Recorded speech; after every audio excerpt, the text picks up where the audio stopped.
Hi viewers, magandang umaga sa inyo. Ito yung ginawa kong lalagyan ng baterya. Ayan.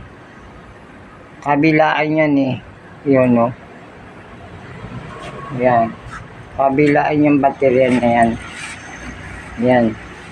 So maganda naman yung pagka-set up eh.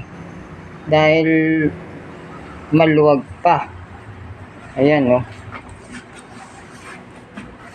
Ayan yung motor. Ayan.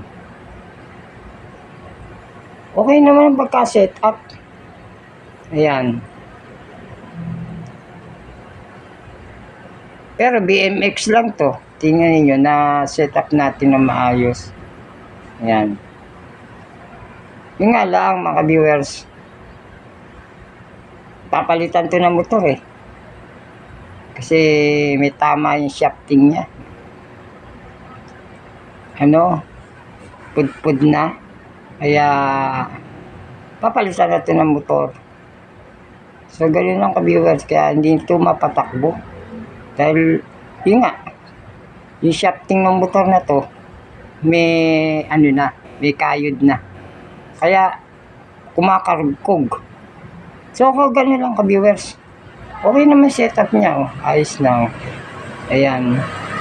So mga ka-viewers, nakita nyo naman kung paano natin yung pinag-isipan na ganyan ang forma.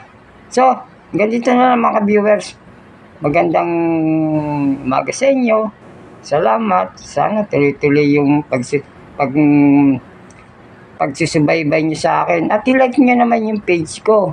At mag-subscribe na rin kayo sa akin. So, ganun mga ka-viewers. So, hanggang dito na lang sa inyo. Maraming salamat. Bye.